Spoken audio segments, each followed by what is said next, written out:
Welcome to our moon week. In light of the lunar eclipse that just passed, we will be decoding all 6 episodes of Moon Knight. So stay tuned. So to start this episode, Steven has a painful reality check as he tries to distinguish what's real and what's not. Of course, he's gonna go to running. Ta, not so fast. We sleep shackled up like 50 Shades of Grey. Bruh. But I see it's so much more deeper than that. You have to face what's right there. Your level of consciousness is so high when you so say sleep. So it's a message. Quit running. Face what's right in front of you. Or fall for it. So with all this going on, gotta face his job. So he gets the old brilliant idea to tell security to run the tapes. Run the tapes. I want to see what's going on. Because running from rabid canines who fly on the wall is just so normal. Of course there's nothing showing up on footage except him running and damaging property. That's a good way to get you fired. Which of course happens right on cue. Steven, word of advice. People that are not on your level will simply replace things they can't make sense of with logic. This episode starts as Steven is confused but wants to get to the bottom of what is going on. I mean, can you blame him? He uses the key that he found to go to the storage unit that has a military style setup, hinting that whoever occupied this storage room was or still is affiliated with the military in some way. He also finds that the scarab is real and in his possession now. His reflection, or basically himself, lets us know that he serves the Egyptian god Khonsu and is his avatar. OMG, y'all, the next moment is literally one of my favorite moments, and that's when he encounters Khonsu, because you know, while he's in that storage room having a conversation with Marc, basically himself, he doesn't believe that Khonsu is real, and when he sees him, he is terrified. I mean, Khonsu showing up like he did, doing a light show and scaring Steven half to death. Steven probably shit his pants. This would not get you the scarab, Khonsu. Just saying. Khonsu. What a badass name. Sounds like an old fine piece of china.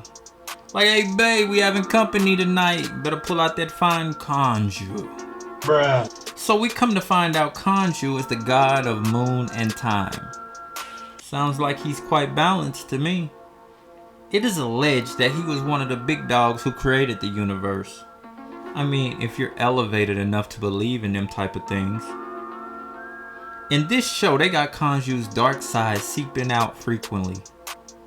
One of the main traits of Khonsu, it was believed he occupied many aspects of himself, and as portrayed in Steven, he could communicate with each one of them.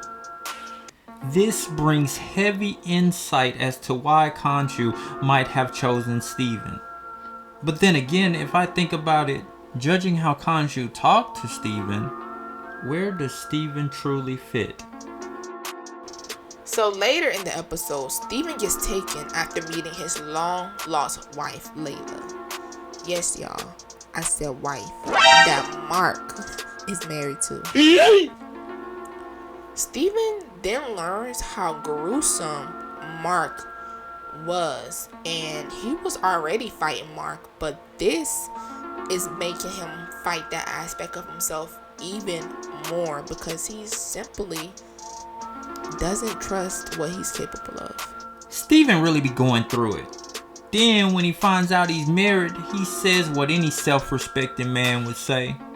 Wife? Yeah, I'm gonna go out on a limb and say this didn't help the situation.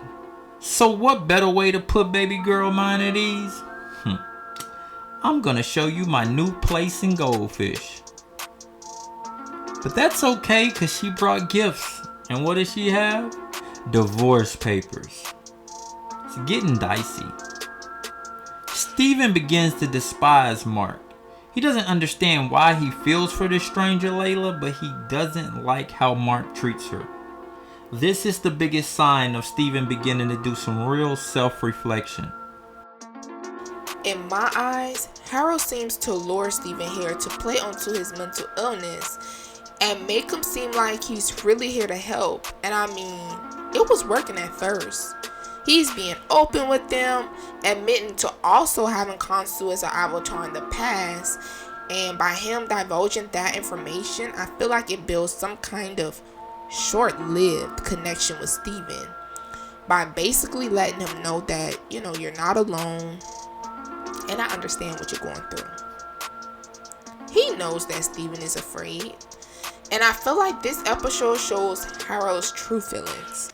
He is upset at Khonshu for letting people make mistakes before judging them, and he wants to help Ahmed to judge them prematurely. I guess whether it's bad or good depends on you. So far, this portrayal of Ahmed is you eradicate evil before it exists, and there's no evil. So the world would just be good. In hindsight, eradicating evil before it exists is the same as eliminating the concept of free will. I mean, mind you, the portrayal of Ahmed in this series seems a little exaggerated than the portrayal of Ahmed in Egyptian mythology, but I mean, maybe it's a cool spin for TV, huh? After spending most of the episode refusing to let Marc assume control of the body, Steven finally relinquishes control. Marc has a surprise for you, Steven. Thanks for releasing me. My gift to you, I plan on never giving you control again. This was a key point. This is when Steven and Marc started to play a game of pros versus cons. Which identity serves which scenario best? Marc insists that he has to accomplish Khonshu's task, and if he doesn't, Khonshu will abandon Marc and choose none other than Layla. So after Marc and Steven get through mental court, Khonshu appears and basically threatens Marc with that same possibility that yes, I am in fact looking to make Layla my avatar. Khonshu also lets him know that Harold has taken the golden scarab and is on his way to find Ahmed's tomb. Marc, realizing that he really don't have a choice at this point, with some hesitation, he agrees with Khonshu, and they arrived in Egypt. And might I add, Egypt is a beautiful place. So now the intent is to find the location of Ahmed's tomb before Harold does. A pinpoint moment when you realize the dark side must be accepted and sometimes used, even when it's uncomfortable. Hope you enjoyed. Comment below on your thoughts of this edition of Decoded. Let us know what we missed. What did you get from it? Did y'all do some decoding? As always, be sure to like, subscribe, hit that notification bell so you know when we upload. Follow us in the community too, because we will be offering updates, more exclusive interactions, polls, things of that nature.